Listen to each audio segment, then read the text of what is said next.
আমরা ছিলাম, আমরা আছি এবং আমরা থাকবো ইনশাআল্লাহ। আমরা একটি সুখী, সমৃদ্ধশালী, বসবাসযোগ্য কল্যাণ রাষ্ট্র প্রতিষ্ঠার যে স্বপ্ন নিয়ে কাজ করছি, সেই স্বপ্ন বাস্তবায়নে কোনো বাধা প্রতিবন্ধকতাই আমাদের সামনের দিকে এগিয়ে যাওয়াকে স্তব্ধ করতে পারবে না। আসসালামু আলাইকুম ওয়া রাহমাতুল্লাহি ওয়া বারাকাতুহু। আল্লাহ রাব্বুল আলামিনের শুকরিয়া আদায় করছি যে আল্লাহ রাব্বুল আলামিন আমাদেরকে দীর্ঘ 16 বছরের লড়াই সংগ্রামের পরে একটা অবরুদ্ধ অবস্থা থেকে 5ই আগস্টের ঐতিহাসিক গণবিপ্লবের সফলতা, ঐতিহাসিক গণঅভ্যুত্থানের পরে একটি স্বাভাবিক স্বস্তিদায়ক পরিবেশ আমাদেরকে দিয়েছেন। সেই মহান রব্বুল আলামিনের শুকরিয়া আদায় করছি, আলহামদুলিল্লাহ। রাসূল করিম সাল্লাল্লাহু আলাইহি ওয়াসাল্লামের প্রতি দুরূদ ও সালাম বর্ষিত হোক, সাল্লাল্লাহু আলাইহি ওয়াসাল্লাম। সংগ্রামী ভাই ও বন্ধুগণ, আজকের এই কর্মী সম্মেলনে আমরা শ্রদ্ধার সাথে স্মরণ করছি যাদের রক্তস্রোতের ওপরে 5ই আগস্ট একটি ঐতিহাসিক গণ অভ্যুত্থানের মধ্য দিয়ে বাংলাদেশ দ্বিতীয়বারের মতো স্বাধীনতা অর্জন করেছে। আমরা তাদেরকে শ্রদ্ধার সাথে স্মরণ করছি। মহান রব্বুল আলামিনের কাছে দোয়া করছি, আল্লাহ রাব্বুল আলামিন যেন যারা জীবন দিয়েছেন, মৃত্যুবরণ করেছেন, তাদেরকে আল্লাহ রাব্বুল আলামিন যেন শাহাদাতের মর্যাদা দান করেন। যারা আহত হয়েছেন, পঙ্গু হয়েছেন, চোখ হারিয়েছেন, হাত হারিয়েছেন, পা হারিয়েছেন, আল্লাহ রাব্বুল আলামিন তাদেরকে সুস্থতার নিয়ামত দান যেন করেন এবং অতি দ্রুত স্বাভাবিক অবস্থায় ফিরে আসার তৌফিক যেন আল্লাহ শহীদ পরিবারের সম্মানিত সদস্যবৃন্দ এবং আহত, পঙ্গু এবং ক্ষতিগ্রস্ত পরিবারের সদস্যদের প্রতি আমরা গভীর সমবেদনা জ্ঞাপন করছি। আল্লাহ রাব্বুল আলামিন যেন তাদেরকে সবরে জামিল দান করেন। আমরা নিশ্চয় আপনারা জানেন যে বাংলাদেশ একটা অস্বস্তিকর একটা পরিস্থিতির মধ্য দিয়ে দীর্ঘ 16 বছর অতিক্রম করেছে।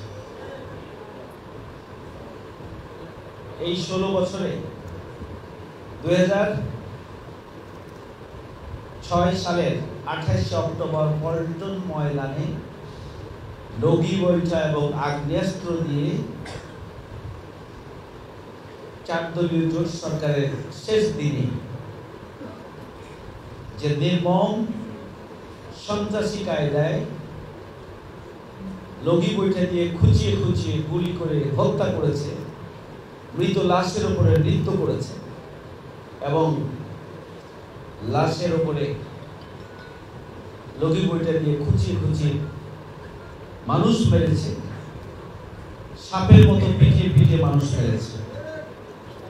এই যে 28 অক্টোবরে আওয়ামী লীগ সন্ত্রাসী কায়দায় সেই দিন বাংলাদেশে এমন একটি পরিস্থিতি তৈরি করেছে যাতে করে পরবর্তীতে যে তত্ত্বাবধায়ক সরকার গঠিত হবে সেটি যেন আওয়ামী লীগের কথা শুনতে বাধ্য হয়। সেই ধরনের একটা সন্ত্রাসী কায়দায় ক্ষমতার নিয়ন্ত্রণের জন্য উন্মত্তভাবে পাগল পাড়া হয়ে সেই দিন তারা ছাত্র জনতার উপরে ঝাঁপিয়ে পড়েছে। আপনারা জানেন যে সেই দিন বিএনপির পার্টি অফিসের সামনে পুরানা নয়াপল্টনে তাদের সমাবেশ ছিল, উত্তর গেটে জামাত ইসলামীর সমাবেশ ছিল এবং সকাল থেকে সমাবেশের প্রস্তুতি ছিল।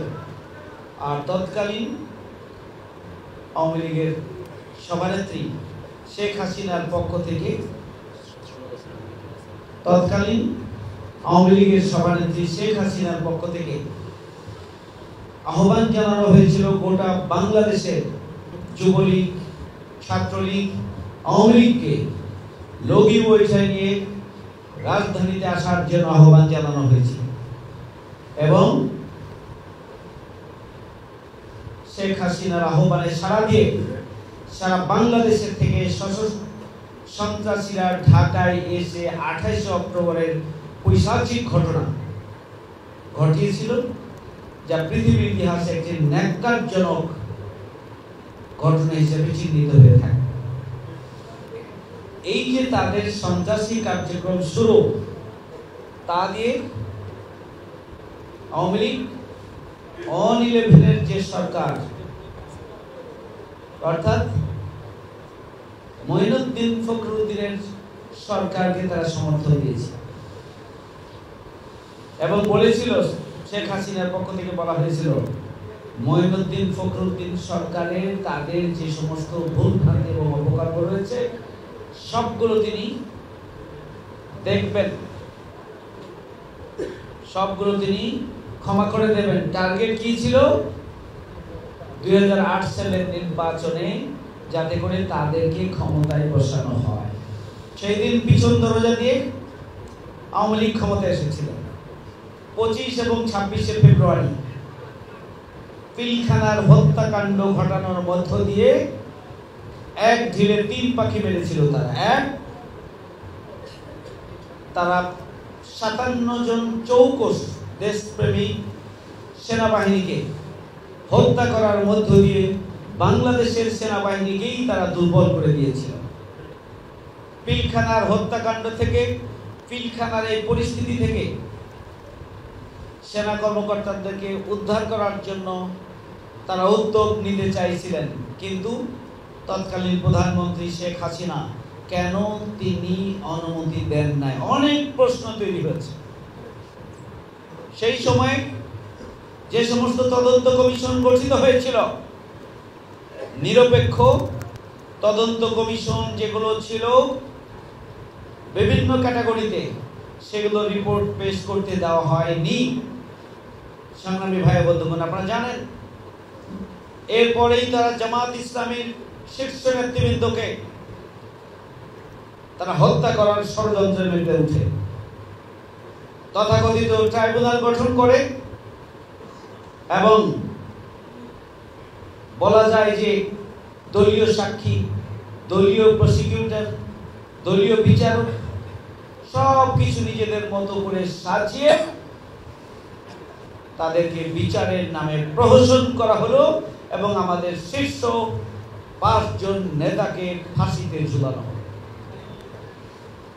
আমাদের আরো 6 জন নেতাকে জেলের ভিতরে এবং বাইরে মৃত্যুর দিকে ঠেলে দেওয়া হলো। জামাত ইসলামের 100 বছর অর্জন 11 জন শীর্ষ নেতা, আল্লামা দেলোয়ার হোসেন সাইদি, তাকে পিজি হসপিটালে নিয়ে এসে নাটক করে তাকেও মৃত্যুর দিকে ঠেলে দেওয়া হলো। সংগ্রামী ভাই বন্ধুগণ, তারা চেয়েছিলেন জামাত ইসলামীকে নিশ্চিহ্ন করতে পারলেই 41 সাল পর্যন্ত ক্ষমতায় থাকা সম্ভব হবে। শুধু তাই নয়, তারা জাতীয়তাবাদী দলের নেত্রী চেয়ারপারসন বেগম খালেদা জিয়াকে মামলা দিয়ে, হয়রানিমূলক মামলা দিয়ে তাকে গৃহবন্দী করে রাখে। এমনকি তার চিকিৎসার জন্য বাইরে দেওয়ার সুযোগ করে দেওয়া হলো না। তার সন্তান, বড় সন্তান তারেক রহমান সাহেবকে মামলা দিয়ে যাবজ্জীবন সহ বিভিন্ন রায় দিয়ে তাকে বাইরে থাকতে বাধ্য করা হয়।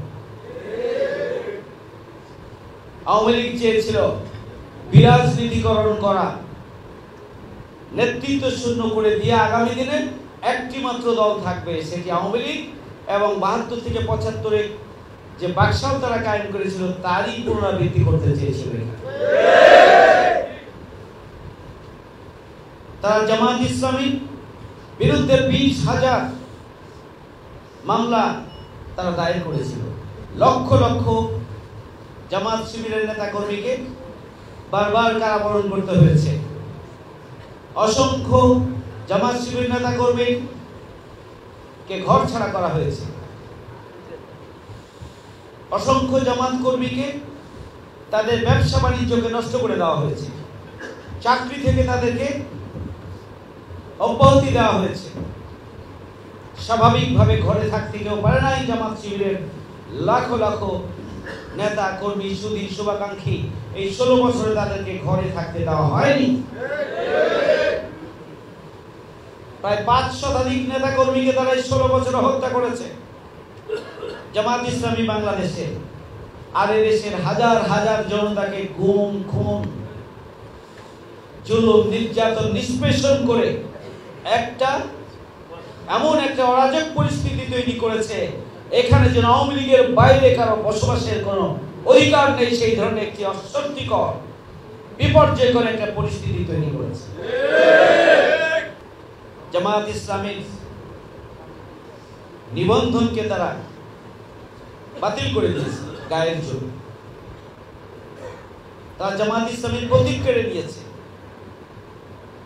এবং সব শেষ 1 আগস্ট ছাত্র জনতার আন্দোলন যখন তুঙ্গে এবং চূড়ান্ত পর্যায়ে, তখন তাকে ভিন্ন খাতে প্রবাহিত করার ষড়যন্ত্রাংশ হিসাবে তারা ট্রাম্প কার্ড হিসাবে জামাত ইসলামীকে তারা নিষিদ্ধ করেছিল অবৈধভাবে, অন্যায়ভাবে।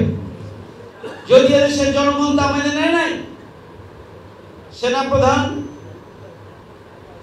5 আগস্টের ঐতিহাসিক বিপ্লবের দিনে রাজনৈতিক নেতৃবৃন্দকে আহ্বান করেছিলেন, ডেকেছিলেন, সেখানে জামাত ইসলামের আমিরকেও ডেকেছেন। বঙ্গভবনে জাতীয় নেতৃবৃন্দকে আহ্বান করা হয়েছিল, সেখানে জামাত ইসলামের আমিরকেও জামাতকেও সেখানে আহ্বান জানানো হয়েছে। এবং আমিরের জামাত সহ জামাত নেতৃবৃন্দ গুরুত্বপূর্ণ ভূমিকা রেখেছেন এই সমস্ত। শুধু তাই না, আপনারা দেখেছেন যে প্রধান উপদেষ্টা সহ উপদেষ্টা পরিষদের যে শপথ অনুষ্ঠান হয়েছিল, সেখানেও জামাতকে দাওয়াত দেওয়া হয়েছে। সুতরাং এটি প্রতীয়মান হয়, প্রমাণিত হয় যে জামাতকে নিষিদ্ধ করার ষড়যন্ত্র এটা ব্যর্থতায় পর্যবসিত হয়েছে। এদেশের আপামর ছাত্র জনতা এবং কোন শ্রেণী পেশার মানুষই এটাকে স্বাভাবিকভাবে গ্রহণ করেনি, মেনে নেয়নি।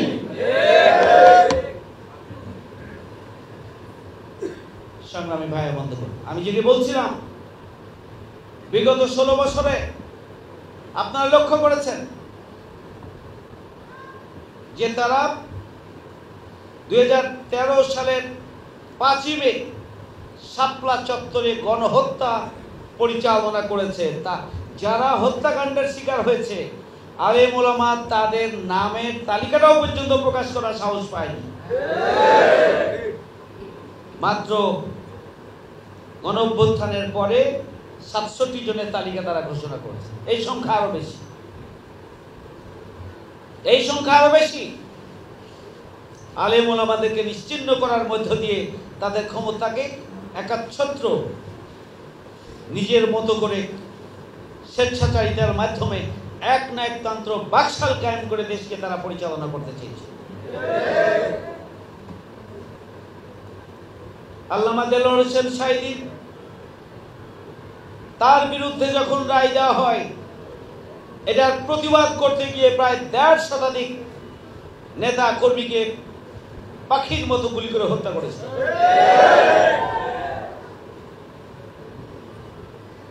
শুধু তাই নয়, এদেশের বিচার ব্যবস্থাকে তাদের দলীয়করণ করেছিল।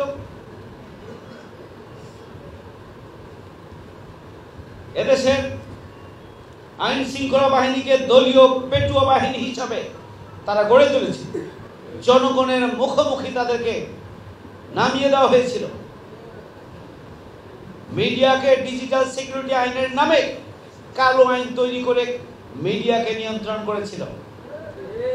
তথাকথিত মানবাধিকার কমিশন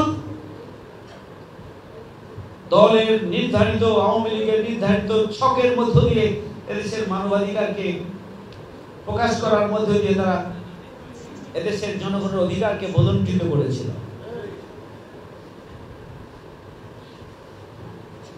এদেশের সিভিল প্রশাসন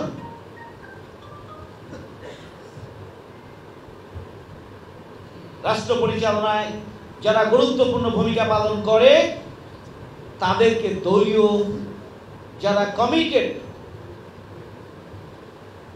তারা তাদেরকে বিভিন্ন জায়গা অর্থাৎ দলীয় লেজর বৃত্তি যারা করে তাদেরকেই সিভিল প্রশাসনে কাজে লাগানো হয়েছে। আর যারা দেশপ্রেমিক, যারা আওয়ামী লীগের রাজনীতিকে পছন্দ করে না, এমন সবাইকেই ওএসডি করে রাখা হয়েছে। এভাবে সেই প্রশাসনকেও দলীয়করণ করা হয়েছিল। সংগ্রামী ভাই বন্ধুগণ, শুধু তাই নয়, নির্বাচন কমিশনকে তারা ছোট জগন্নাথে পরিণত করেছে।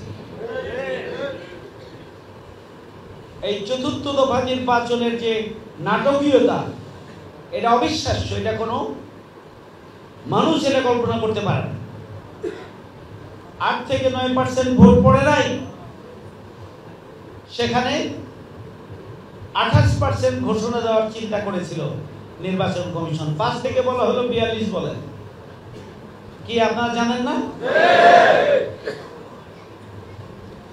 সম্মানিত সুধী মণ্ডলী, প্রাণপ্রিয় দিন ভাইরা, সেখানে 42% ভোট কাস্ট হয়েছে বলে একটা কাগজে সাইন করে আবার ক্ষমতা তার আবারও 5 বছরের জন্য আসে। তাহলে দ্রব্যমূল্যের ঊর্ধ্বগতিতে যখন নাভিশ্বাস মানুষের, 16 বছরে যখন মানুষের অধিকার নেই, মৌলিক মানবাধিকার নেই, কথা বলার অধিকার নেই, মিটিং মিছিল সমাবেশ করার অধিকার নেই, স্বাভাবিকভাবে নিঃশ্বাস ফেলার পরিবেশ নেই, দুর্নীতি, অনিয়ম, লুটপাট, ব্যাংকগুলোকে দখল ডাকাতি করা হলো, ব্যাংকগুলোকে ফোকলা করে দেওয়া হয়েছে, টাকা ছাপিয়ে ছাপিয়ে প্রয়োজন পূরণ করেছে, বিদেশের ঋণে জর্জরিত বাংলাদেশ, মেগা প্রজেক্টের নামে মূলত মেগা দুর্নীতি করা হয়েছে এবং হাজার হাজার কোটি ডলার লোপাট করার মধ্য দিয়ে তারা বিদেশে ব্যাংক ব্যালেন্স শুধু করে নাই, বেগম পাড়া গড়ে তুলেছে বিভিন্ন দেশে।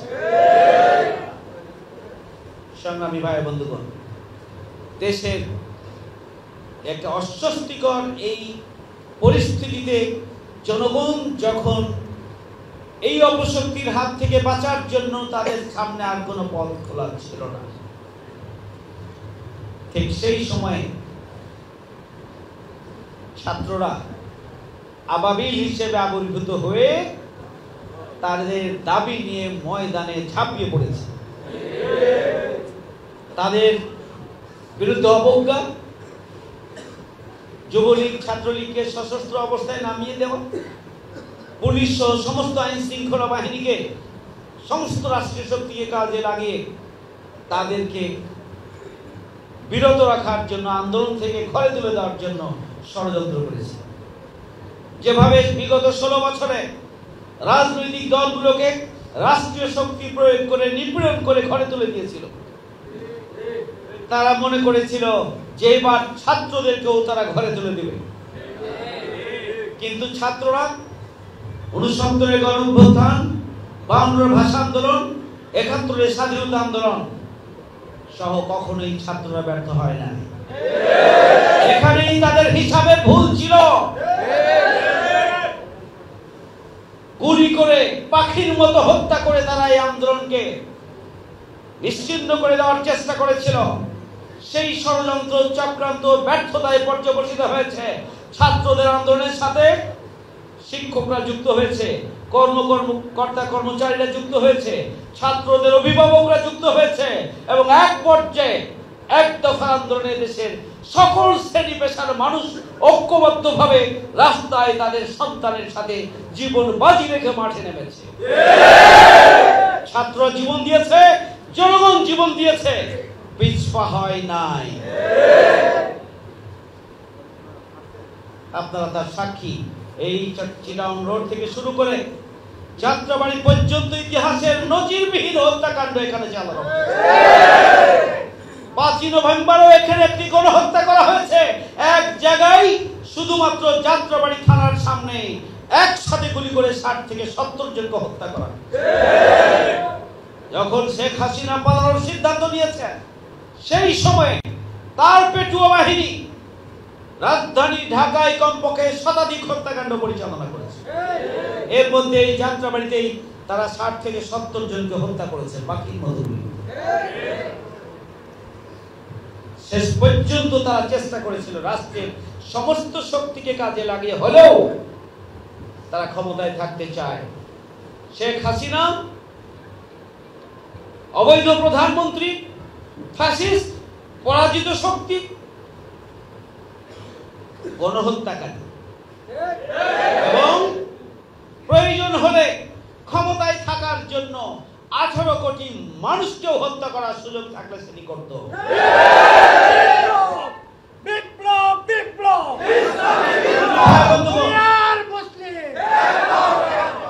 আমরা স্পষ্ট ভাষায় বলেছি, গণহত্যার সাথে যারা জড়িত, শেখ হাসিনা সহ যারা গণহত্যার সাথে জড়িত, এই গণহত্যার বিচার করতে হবে আন্তর্জাতিক আদালতে। আমরা বলেছি ইতিমধ্যে আন্তর্জাতিক আদালতে বিচার প্রক্রিয়া শুরু হয়েছে। রাজধানীতে আমাদের অন্তর্বর্তীকালীন সরকার তারা ইতিমধ্যে বলেছেন ট্রাইব্যুনালে তাদের বিচার করা হবে। আমরা অন্তর্বর্তীকালীন সরকারের কাছে দাবি জানিয়েছি, এখনো প্রশাসনের বিভিন্ন স্তরে, রাষ্ট্রের বিভিন্ন স্তরে যারা এই অপশক্তি, পরাজিত শক্তির দোসররা এখনো আছে, তাদের সামগ্রিক তৎপরতা তদন্ত করে দোষী যারা তাদের বিরুদ্ধে, এই দোসরদের বিরুদ্ধে আইনানুগ পদক্ষেপ গ্রহণ করতে হবে, তাদেরকেও বিচার আওতায় আনতে হবে। আমরা দাবি দেওয়া দিয়েছি, শহীদ পরিবার এবং আহত ক্ষতিগ্রস্ত পরিবারের সুনির্দিষ্ট পূর্ণাঙ্গ তালিকা তৈরি করতে হবে। তালিকা তৈরি করে রাষ্ট্রের পক্ষ থেকে এই সমস্ত শহীদ পরিবার, আহত এবং পঙ্গু পরিবারের অভিভাবকত্ব গ্রহণ করতে হবে। তাদের পরিবারের সদস্যদের পুনর্বাসনের ব্যবস্থা করতে হবে, তাদেরকে ক্ষতিপূরণ দেওয়ার ব্যবস্থা করতে হবে। আমরা সেটা বলেছি। আর যারা নাবালক বাচ্চা রয়েছে, পড়াশোনা এখনো হয় নাই, এই সমস্ত সন্তানদের পূর্ণাঙ্গরূপে লেখাপড়ার ব্যবস্থা সরকারের পক্ষ থেকে, রাষ্ট্রের পক্ষ থেকে করতে হবে, সেটাই আমরা জানিয়েছি। সংগ্রামী ভাই বন্ধুগণ, আমরা শুধু অন্তর্বর্তীকালীন সরকারের কাছে দাবি জানিয়ে শেষ করি নাই। জামাত ইসলামী একটি দায়িত্বশীল সংগঠন। জামাত ইসলামী এই ধরনের একটি কঠিন পরিস্থিতিতে বসে থাকতে পারে না। আপনারা খেয়াল করেছেন, যেখানে বিপদ মুসিবত, প্রাকৃতিক দুর্যোগ, বন্যা, অগ্নিসংযোগ, অ্যাক্সিডেন্টে মারা যাওয়া থেকে শুরু করে যেখানেই কোনো অ্যাক্সিডেন্ট, সমস্যা, বিপদ মুসিবত, সেখানেই জামাত ইসলামী তার সামর্থ্যের সবটুকু নিয়ে সেখানে হাজির হয়। এটা প্রচারণার জন্য নয়, এটি হচ্ছে আমাদের 4 দফা কর্মসূচির অন্যতম একটি কর্মসূচি। এটি বাহবা পাওয়ার জন্য নয়, মানবতার প্রতি আমাদের যে দায়িত্ব রয়েছে সেই দায়িত্ব পালনের জায়গা থেকে আমরা করেছি। আমরা এটা করি ইবাদতের অংশ হিসাবে, আল্লাহর সন্তুষ্টির জন্য, মানুষের সন্তুষ্টির জন্য নয়।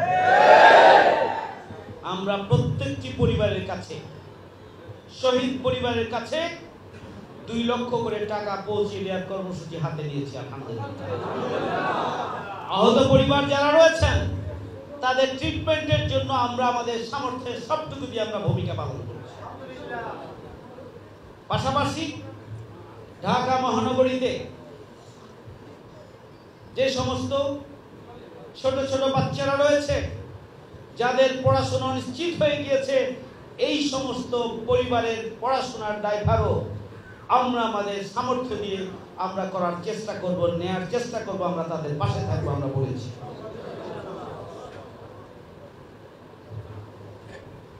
সংগ্রামী ভাই বন্ধুগণ, আপনারা দেখছেন যে বন্যা সিলেট সহ 13টি জেলায় প্রায় 100 বছরের মধ্যে সবচেয়ে ভয়াবহতম বন্যা হয়েছিল, সেই বন্যায় জামাত ইসলামীর পক্ষ থেকে যে ভূমিকা রাখা হয়েছিল সেটি আপনারা জানেন। এবারও যে বন্যা ফেনী সহ এই সমস্ত প্রায় 10টি জেলায় যে বন্যা হয়েছে, এই বন্যাও জামাত ইসলামীর আমির সবার আগে ছুটে গিয়েছে। এই বন্যা জামাতের নেতা কর্মীরা অনবরত অবিরাম প্রচেষ্টা চালিয়ে যাচ্ছেন উদ্ধার কার্যক্রম পরিচালনা করার জন্য এবং বন্যা পীড়িত ব্যক্তিদের পাশে দাঁড়িয়ে তাদেরকে সাহায্য করার জন্য আমাদের সামর্থ্য অনুযায়ী যতটুকু সম্ভব আমরা তাদের পাশে দাঁড়াই। আর একটা কর্মী সম্মেলনে আপনারা স্বস্তির সাথে অংশগ্রহণ করার সুযোগ পেয়েছেন, আলহামদুলিল্লাহ। জামাত ইসলামী একটা আদর্শিক সংগঠন। জামাত ইসলামী সৎ যোগ্য নেতৃত্ব তৈরি করতে চায়, দুর্নীতিমুক্ত নেতৃত্ব তৈরি করতে চায়, দক্ষ এবং যোগ্য দেশপ্রেমিক নাগরিক তৈরি করতে চায় এবং এর মধ্য দিয়ে নেতৃত্বের পরিবর্তন করে সুখী সমৃদ্ধশালী একটি নতুন বাংলাদেশ করতে চায় বাংলাদেশ জামাত ইসলামী। প্রাইম ক্রেডিট হচ্ছে ছাত্র সমাজের। আমি ছাত্র সমাজকে স্যালুট জানাই, মোবারকবাদ জানাই, শুভেচ্ছা জানাই। 16 বছরে এদেশে রাজনৈতিক দলগুলো একটা ক্ষেত্র তৈরি করেছে, চেষ্টা করেছে, বারবার ব্যর্থ হয়েছে, কিন্তু ছাত্রদের নেতৃত্বেই ছাত্র গণ বিপ্লব সফল হয়েছে। এই জন্য এটার ক্রেডিট পাওয়ার সবচেয়ে যোগ্যতম যারা, তারা হচ্ছে দেশের ছাত্র সমাজ, এরপরে হচ্ছে দেশের জনগণ, আর শুকরিয়া হচ্ছে মহান রব্বুল আলামিনের পরিকল্পনা ছাড়া কোনো কার্যক্রমই সফল হয় না। এবং লুটপাটকারী যারা, তাদের বিরুদ্ধে শক্ত প্রতিরোধ করে তুলতে হবে। এই জন্য আমাদেরকে ঐক্যবদ্ধ থাকতে হবে। একদিকে পরাজিত শক্তির আবার মাথা চাড়া দিয়ে আমাদের এই ঐতিহাসিক গণবিপ্লবকে নস্যাৎ করতে চায়, যারা চায় তাদের ব্যাপারে আমাদের সজাগ সচেতন জাগ্রত থাকতে হবে। ডাক দেওয়ার সাথে সাথে যেন রাজপথে ছাত্রদের আহ্বানে আপনারা নেমে আসতে পারেন। অন্যদিকে এই বিজয়ের অর্জনকে প্রশ্নবিদ্ধ করার কাজগুলো যেন করতে না পারে, সেই ব্যাপারে আমাদেরকে চেষ্টা চালাতে হবে। আমরা বাংলাদেশ জামাত ইসলামী, আমরা প্রতিহিংসার রাজনীতি করি না, আমরা আদর্শ ভিত্তিক রাজনীতি করি। অন্যায় এবং অসত্যের বিরুদ্ধে আমাদের সংগ্রাম, সত্য, ন্যায় এবং ইনসাফ ভিত্তিক সমাজ প্রতিষ্ঠায় আমাদের কার্যক্রম। আমরা প্রতিশোধের রাজনীতি করি না, আমরা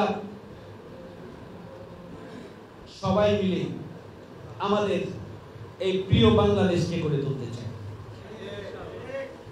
আমরা হাতে হাত মিলিয়ে, কাঁধে কাঁধ মিলিয়ে শান্তিকামী যে মানুষ, সেই মানুষের স্বপ্ন পূরণে গণবিপ্লবের পরবর্তী সময়ে এই বিপ্লবকে যাতে একটি শান্তিময়, বসবাসযোগ্য একটা গণতান্ত্রিক কল্যাণ রাষ্ট্র হিসেবে আমরা গড়ে তুলতে পারি, সেই জন্য আমাদেরকে এখন ভূমিকা পালন করতে হবে। বাংলাদেশ জামাত ইসলামী যেহেতু একটি আদর্শ ভিত্তিক দল করে, আমাদের 4 দফা কর্মসূচি, তার অন্যতম একটি দফা হচ্ছে দাওয়া ও তাবলীগ। আমরা ইসলামের আদর্শিক সৌন্দর্যকে পরিবর্তিত পরিস্থিতিতে সমস্ত মানুষের কাছে আমরা পৌঁছে দেব ইনশাআল্লাহ। জামাতের ব্যাপারে অতীতে যে অপপ্রচার ছিল, ভিন্নভাবে নতুন করে অপপ্রচার শুরু হবে, সেই ব্যাপারে আপনাদেরকে সজাগ এবং সচেতন থাকতে হবে। অপপ্রচার অবনোদনের জন্য মানুষের দরজায় গিয়ে গিয়ে সজাগ এবং সচেতন করতে হবে। মহান রব্বুল আলামিন পরিষ্কার বলেছেন, উদউ ইলা সাবিলি রাব্বিকা বিল হিকমাত ওয়াল মাউইজাতিল হাসানাহ। তোমরা মানুষকে আহ্বান করো আল্লাহর পথে হিকমত এবং উত্তম যুক্তিপূর্ণ কথা দ্বারা। ওমান আহসানু কাওলাম মিম্মান দাআ ইলাল্লাহ ওয়া আমিলা সালিহান ওয়া ক্বালা ইন্নানী মিনাল মুসলিমিন। আল্লাহ রাসূলকে আল্লাহ বলছেন, কুল হাযিহিস সাবিলি আদউ ইলাল্লাহ, বলুন হে নবী এটি আমার পথ যে আমি মানুষকে আল্লাহর দিকে আহ্বান জানাই। আল্লাহ রাসূলের অন্যতম গুরুত্বপূর্ণ পথ, কার্যক্রম এবং কর্মসূচি হচ্ছে মানুষকে আল্লাহর দিকে আহ্বান জানানো। ব্যাপক ভিত্তিক সোশ্যাল ওয়েলফেয়ার কাজ করতে হবে মানুষের জন্য, মানুষের কল্যাণের জন্য, মানুষের সুবিধা অসুবিধায়, বিপদে মুসিবতে আমরা আমাদের সামর্থ্যের সবটুকু দিয়ে আমরা মানুষের পাশে থাকি এবং মানুষের পাশে থাকার ক্ষেত্রে, মানুষের কল্যাণে, জনগণের কল্যাণে ভূমিকা পালনের ক্ষেত্রে, সমাজ কল্যাণমূলক কাজের ক্ষেত্রে ধর্ম, বর্ণ, গোত্র আমরা বিবেচনা করব না। আমরা বিবেচনা করব মানুষ হিসাবে তার অধিকার তার কাছে আমরা পৌঁছে দেব, মানুষ হিসাবে সে বিপদে পড়েছে তার কাছে আমরা ছুটে যাব। মানবতার জন্য, মানবতার কল্যাণে জামাত ইসলামীর কর্মী সুধী শুভাকাঙ্ক্ষীকে সব সময় নিঃস্বার্থভাবে আল্লাহর সন্তুষ্টির জন্য ইবাদত হিসেবে মানুষের পাশে আমাদেরকে দাঁড়াতে হবে। 3 নাম্বার হচ্ছে আমরা যে সংগঠন করি এটি হচ্ছে আল্লাহর নির্দেশ। একামতে দ্বীনের কাজ করা হচ্ছে ফরজ। আন আকিমুদ্দীন ওয়ালা তাতাফাররাকু ফি, দ্বীনকে প্রতিষ্ঠিত করো, পরস্পর বিচ্ছিন্ন হও না, ঐক্যবদ্ধভাবে। ওয়াতাসিমু বিহাবলিল্লাহি জামিয়াও ওয়ালা তাফাররাকু, ঐক্যবদ্ধভাবে আল্লাহর দ্বীনকে প্রতিষ্ঠিত করো, ঐক্যবদ্ধ তোমরা আল্লাহর রজ্জুকে ধারণ করো, পরস্পর বিচ্ছিন্ন হও না। তাহলে আপনাকে আরো সংগঠিত হতে হবে। যারা এখনো সংগঠিত নয় তাদেরকে সংগঠনের পতাকা তলে নিয়ে আসার জন্য চেষ্টা করতে হবে এবং তাদেরকে ঐক্যবদ্ধ হইতে হবে, ঐক্যবদ্ধ করতে হবে এবং দ্বীন প্রতিষ্ঠার কাজে অগ্রণী ভূমিকা পালন করতে হবে। শুধু সমর্থক হলে হবে না, শুধু সহযোগী হলে হবে না। ঈমানের দাবি পূরণের জন্য একামতে দ্বীনের কাজটিকে আমাদেরকে যথাযথভাবে পালন করতে হবে। ওয়াজাহিদু ফিল্লাহি হাক্কা জিহাদ, জিহাদ ফিসাবিলিল্লাহর কাজটিকে হক আদায় করে পালন করতে হবে। একামতে দ্বীনের কাজ হক আদায় করে পালন করতে হবে। হক আদায় করে করার অর্থই হচ্ছে যেভাবে করা উচিত আমার সময়, শ্রম, মেধা, প্রতিভা সবকিছুকে কাজে লাগিয়ে আমরা একামতে দ্বীনের কাজকে আমরা দায়িত্বশীলতার সাথে পালন করবো ইনশাআল্লাহ। সংগ্রামী ভাই বন্ধুগণ, এবং এই কাজটিকে হক আদায় করে করার জন্য সবকিছুর উপরে একামতে দ্বীনের কাজ, জিহাদ ফিসাবিলিল্লাহর কাজ, ইসলামী আন্দোলনের কাজকে অগ্রাধিকার দিতে হবে। প্রিয় ভাই বন্ধুগণ, সুতরাং আমরা যারা কর্মী রয়েছি আমরা আমাদের যাবতীয় কার্যক্রমকে ইবাদতের মানসিকতা নিয়ে সবার উপরে একামতে দ্বীনের কাজ, সংগঠনের কাজটিকে আমরা অগ্রাধিকারের ভিত্তিতে করব। আপনারা সূরা তওবার 24 নম্বর আয়াত পড়বেন, যেখানে বলা হয়েছে কুল ইন কানা আবাউকুম ওয়া আবনাউকুম ওয়া ইখওয়ানুকুম ওয়া আজওয়াজুকুম ওয়া আসিরাতুকুম ওয়া আমওয়ালুন তারাকতুমুহা ওয়া তিজারাতুন তাখশাউনা কাসাদাহা ওয়া মাসাকিনাতাল লাউনা আহাব্বা ইলাইকুম মিনাল্লাহি ওয়া রাসূলিহি ওয়া জিহাদিন ফিসাবিলিহি ফাতারাব্বাসু হাত্তা ইয়াতিয়াল্লাহু বিআমরিহি আল্লাহু লা ইয়াহদিল কওমাল ফাসিক। তোমাদের পিতা, তোমাদের সন্তান, তোমাদের ভাই, তোমাদের স্ত্রী, তোমাদের আত্মীয় স্বজন, এই 5 ধরনের সম্পর্কের কথা বলা হয়েছে। আর 3 ধরনের সম্পদ, তোমাদের অর্জিত সম্পদ, তোমাদের সেই ব্যবসা বা জীবন ধারণের উপায় যা নিয়ে তোমরা তটস্থ থাকো, অস্থির থাকো, এবং তোমাদের সেই বাসস্থান যা তোমরা পছন্দ করে, সব কিছুর চাইতে যদি তোমরা আল্লাহ, আল্লাহ রাসূল এবং জিহাদ ফিসাবিলিল্লাহর কাজটিকে অর্থাৎ ইসলামী আন্দোলনের কাজটিকে যদি তোমরা বেশি ভালো না বাসো, অর্থাৎ বেশি অগ্রাধিকার না দাও, বেশি গুরুত্ব না দাও, ফাতারাব্বাসু হাত্তা ইয়াতিয়াল্লাহু বিআমরি, অপেক্ষা করো আল্লাহর আযাব, আল্লাহর নির্দেশে।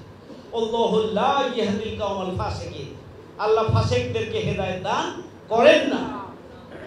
সব কিছুর উপরে একামতে দ্বীনের কাজ, ইসলামী আন্দোলনের কাজটিকে অগ্রাধিকার দিতে হবে, গুরুত্ব দিতে হবে, ভালোবাসতে হবে। আমরা আমাদের সব কাজ শেষে যদি আমরা সংগঠনের কাজ করি, জিহাদ ফি সাবিলিল্লাহর কাজ করি, একামতে দ্বীনের কাজ করি, তাহলে হবে না। অগ্রাধিকারের ভিত্তিতেই ইসলামী আন্দোলনের কর্মীদেরকে একামতে দ্বীনের কাজ করতে হবে, সংগঠনের কাজ করতে হবে। পারবো আমরা ইনশাআল্লাহ। আল্লাহু খায়রুল মাকিরিন, উত্তম আল্লাহর পরিকল্পনাই হচ্ছে উত্তম। আল্লাহর পরিকল্পনাই এদেশে বাস্তবায়িত হয়েছে। চক্রান্তকারীরা পরাভূত হয়েছে। জাল হক ওয়া জাহাকাল বাতিল ইন্নাল বাতিলা কানা জাহুকা। সত্য সমাগত, মিথ্যা অবস্থিত, মিথ্যার পতন অবশ্যম্ভাবী। মিথ্যাচারের মহান নায়ক যারা ছিলেন, আজকে তারাই পর্যবসিত হয়ে, ব্যর্থতায় পর্যবসিত হয়ে আমাদেরকে নিশ্চিহ্ন করতে চেয়েছিলেন, তারাই আজকে দেশ থেকে পালিয়ে যেতে বাধ্য হয়েছে। ওরা এক ফুৎকারে আল্লাহর নূরকে নিভিয়ে দিতে চায়। জামাত ইসলামীকে তারা নিভিয়ে দিতে চেয়েছিল, কিন্তু আল্লাহর নূর প্রজ্বলিত হবেই, এটা আল্লাহর ওয়াদা। আমরা ছিলাম, আমরা আছি এবং আমরা থাকবো ইনশাআল্লাহ।